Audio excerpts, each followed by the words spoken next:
Alright, ladies and gents, we have ourselves the conclusion. Tanner Jeannot is going to be helping out the LA Kings by not being in the lineup for the next 3 games. Take a look at this. It was posted by Elliot Friedman. It was posted by NHL Player Safety. Sounds like 3 games for LA Kings forward Tanner Jeannot. And if we go over to the NHL Player Safety video, we could go out there and take a look at why exactly this is being evaluated in the way that it is. So let's go over onto NHL's website, and let's try to not navigate that as a video because it's copyrighted material. So, man, they have the ray tracing on. That's kind of ridiculous. But Tanner Jeannot is the guy at the middle of the screen here, or the middle of the hockey rink, who ends up clocking Brock Boeser right up into the chin. Ay, ay, ay. I think I might have said it was an elbow in yesterday's post-game video. It wasn't an elbow. It was just kind of the shoulder right there into the chin. Brock Boeser was taken out of the game. He left the game. We're still waiting for any sort of conclusion with him and his health. But unfortunately for him, this hit was totally avoidable. This hit was totally unnecessary. And hey, it's an illegal check to the head. It's an injury. There's no relevant history for Tanner Jeannot, which I don't necessarily think is correct to say. I get it, he's never been suspended or anything in the past, so technically there's no relevant history, but come on, Tanner Jeannot is a goon. We all kind of recognize that that's the profile that he has as a hockey player. 27 years old, 6'2", 207, left-handed guy, left-handed left-wing, right-wing player who only has 2 points in 15 games this season.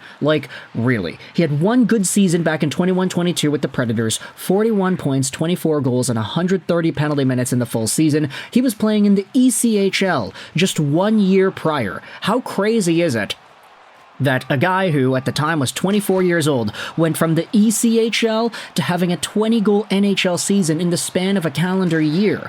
Well, a lot of people thought it was crazy, so that's why the Predators paid such a big price to get this guy onto their team in 2023. If we scroll all the way down, we take a look at this over here. Where is it here? Nashville to Tampa Bay. The thing was huge. Lightning acquire forward Tanner Jeannot from the Nashville Predators in exchange for defenseman Cal Foote, the Lightning's first-round pick in 2025, their second-round pick in 2024, as well as their third, fourth, and fifth-round picks in 2023. Hi-yi-yi. 5 draft picks and Cal Foote for one dude? A first, a second, a third, a fourth, and a fifth? The Predators got themselves a deal. And the Tampa Bay Lightning, I get it, you could say, hey, they're the gosh darn Tampa Bay Lightning. They wanted to three-peat. They had come off of 2 straight Stanley Cup victories, or not three-peat, excuse me, there was the 2022 Colorado win in there. They wanted to get back into the finals for the 4th time in a row. But Tanner Jeannot, unfortunately, was not able to help them do that, as they lost in the first round to, I believe, it was the Toronto Maple Leafs. Yeah, that's what it was. Eventually in Tampa, Tanner had a 14-point season in 55 games, and now he is in LA with 2 points in 15. A lot of Kings fans have been going out there and saying that, hey, with Tanner Jeannot out of the lineup, it makes our team better, which is kind of terrible to hear about a guy that had so much potential and so much excitement about him. Plus, there was always going to be that trade looming in the background, how he was traded for a first, a second, a third, a fourth, a fifth, and another prospect. This guy has had a strange career. But the one constant that's always been there is that Tanner Jeannot has been a physical, domineering force, unnecessarily so at times. How in a game like yesterday's, you had yourselves the worst of this player being put on display, taking out one of the best Vancouver Canucks scorers this season. This is so devastating, especially since Brock wasn't able to play the rest of the game. He wasn't able to be out there for the 5-minute major. He wasn't able to be out there on any of the power plays. The Canucks still won, which is good. But Brock having himself yet another 40-goal-paced season and only playing 3 minutes of that game yesterday against the LA Kings. Very unfortunate indeed.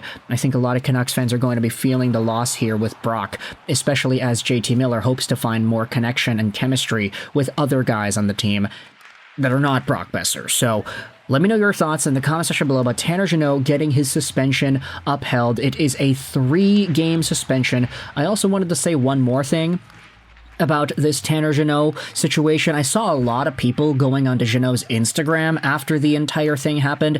And look, we had spoken about this in the post-game video yesterday too, but Canucks fans can be very snarky and very much. They can be a lot to handle, especially if you piss off the fan base. So Tanner Jeannot's Instagram comments were understandably filled with a lot of hating Canucks fans, but I will say the magnitude as to how much Canucks fans were hating on this guy in the comments, it kind of paled in comparison to some of the stuff we had seen before.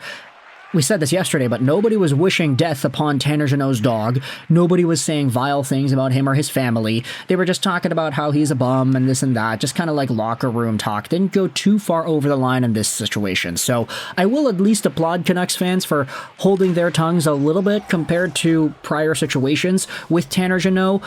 But I also will say that Jeannot had to make his Instagram protected and he made it private afterwards. So hey, maybe the little guys won this time. Who really knows?